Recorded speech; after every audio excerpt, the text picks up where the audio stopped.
Hello everyone, and welcome to the final episode of Paul Rossi. In the last episode, Paul had been talking to Sebastian about getting leave, he'd been talking to his son, and he was making plans to come to England to meet Annie. The following day, he started by leaving her a few messages. "Good morning, sweetheart. Hope you had enough rest last night. Tell me, how is your son doing? I'll be waiting to hear from you. I just remember, I have talked to Sebastian yesterday night about our last discussion on call. I got plenty gist for you, honey. Contact whenever you're free, okay? Yesterday was a very busy day. I will send you pictures now." And he sent half a dozen photographs of himself at work, being a doctor. "They're all getting better," he said proudly. "I'm so happy to have been there for the kids. It can only be God." "Why did you keep trying to call me last night?" Annie said, "when I told you I was going to have a shower and go to bed?" She'd told him just that, and he tried to call her about half a dozen times. "Oh, that's bad," he said. "And what do you mean by 'I got plenty gist for you, honey'?" "Probably it was a mistake," he said. "I have no idea what that means," said Annie. "I was happy throughout yesterday. Maybe that's why. Did you see the photo I sent you? You didn't congratulate me for job done yesterday." "Yes, I saw them," said an unimpressed Annie. "Congratulations for doing the job you're paid to do. Are you going to tell me what 'I got plenty gist for you, honey' means?" "I already discussed with Sebastian about my vacation. He said that's not bad, but he would like to hear from you." "That's good," said Annie. "But I don't have your email here," he said. "You sent it on Facebook, but I lost my Facebook access." Remember, his fake account was closed. So Annie gave him her email address and continued. "Are you ever going to tell me what 'I got plenty gist for you, honey' means?" "Oh yes, what gist means," he says, "is like short discussion of happiness that's about me and Sebastian." Gist is like a nickname of discussion. Hang on, what did he just say there about him and Sebastian? And yes, I admit it, I was deliberately winding him up in the next bit. I was getting fed up with him by then, and so was Annie. "If you're happy with Sebastian," said Annie, "why are you coming to see me?" "I'll forward your email to him on WhatsApp," he said. "I don't understand what you mean." "You just said gist is about happiness that's about me and Sebastian. If you and Sebastian are happy together, why are you coming to see me?" "Happy with Sebastian as how?" he said. "We had a discussion, and I'm happy with it. That's my opinion about having gist to tell you. Gist is a beautiful discussion without conflicts." "If you say so," said Annie. "You can check out what gist means elsewhere," he said. So Annie hopped onto a search engine and got this definition. Noun. 1. The substance or general meaning of a speech or text. 2. In law, the real point of an action. As a verb, Nigerian, engage in chat or gossip. "Interesting definitions, don't you think?" she added. "Engage in a chat. That's how I understand and use the word. I don't know about gossip. I'm not a woman that gossip," he answered. "And look at the only country that uses it in the way you do," said Annie. "Men use it as engage in a chat or conversation," he said. "That's not Spain or the USA, is it?" she asked. Realising what she'd said, he added quickly, "I learnt it from friend. Is that a big deal?" "I'm more worried about you and Sebastian," said Annie. "Tell me, honestly, are you in love with Sebastian?" "I was surprised the first day I heard it here," he said, "but I love the slang." "In love? What? Meaning? God forbid!" "Meaning exactly what I asked," said Annie. "Are you in love with Sebastian?" "Stop this! Bleep! That's very rude to address a man like me. For Christ's sake, he's my tight friend from Spain." "You're the one that told me, quote, 'happiness that's about me and Sebastian,'" said Annie. "Are you saying that was wrong?" And he sent her a photo of himself with his arms around Sebastian. "So you are in a relationship with him," she said. "That's me and Sebastian in Spain that year," he said. "We don't have anything in common." "I knew it," said Annie. "You are in a relationship." That's his wife behind us in the photo, he said. He's married, Annie. If you say so, said Annie. I have to go. Sorry, my phone's ringing. I'm surprised that you're saying all this, he said. You are matured, of which I never expected this from you. How can you say I'm in a relationship with my fellow man, upon I have already told you that me and Sebastian have been friends for past 30 years now?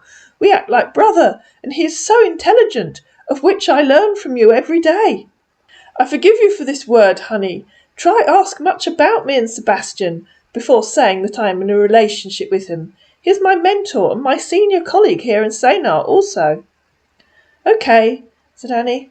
Are you saying he's going to email me because he wants to hear from me? Yes, honey, he said.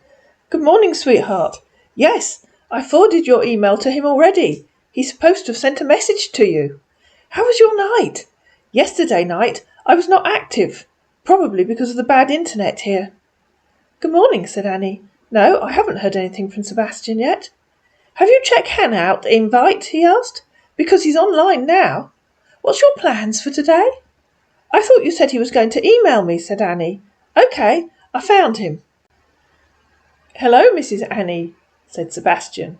I am Sebastian Martinez, a friend to your fiancé. I requested for your handle ever since the day he told me about you and him. How are you doing? I'm fine, thanks, said Annie. Hello, Mrs. Annie, he replied. Sorry, I was attending to a patient then, that's why. Mr. Paul Rossi told me about him wanting to leave for a vacation. Are you aware of that, Mrs. Annie? Hello, Sebastian, replied Annie. Yes, Mr. Rossi would like to come to Shaftesbury to visit me. Meanwhile, back with Paul Rossi, things were about to get a lot worse. Our man sent Annie another selfie. I found this my picture in my gallery last night, he said. No, she said, I'm not starting until midday, he'd asked her when she was starting work. I took this picture last year, he said. OK, she said. I haven't had a reply from Sebastian yet. Yes, honey. You don't even comment on my picture. That makes me feel like I'm not looking good to your taste. It's a very nice picture, said Annie. Not until I remind you, he said. I'm not a fan of selfies, said Annie. You should know your responsibility, not until I remind you, he said. I really don't think you should have said that, mate. I should know my responsibility? I have absolutely no responsibility to you at all. You're an adult, not a child, and you're not my boss. You need to take a serious look at your attitude. Yes, he said, I understand my attitude. What I was trying to say was whenever I send a photo to you, you should have know your responsibility. That's to comment without me reminding you.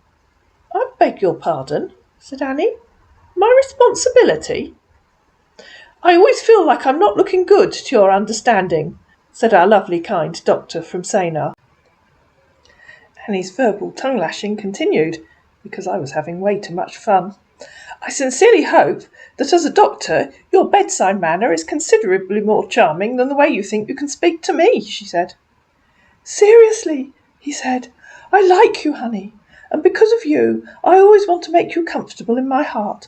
Misunderstanding is always the issue between you and me. No misunderstanding, said Annie. What you typed was very clear. It's your attitude that needs adjusting. Is OK, he said. I will work on my attitude towards you, but I see no error in my attitude any time I reminisce. If you can't see what's wrong with telling someone they have a responsibility to comment on a photo if you post one, said Annie, then you really do have issues. Or are you just an arrogant, self-centred man who thinks he's God's gift and everyone should think he's wonderful? Because that's what I'm beginning to think, that every time you post a picture of you doing the job you're paid to do, you think I should swoon at how amazing that is. Remind Sebastian that he hasn't answered me yet.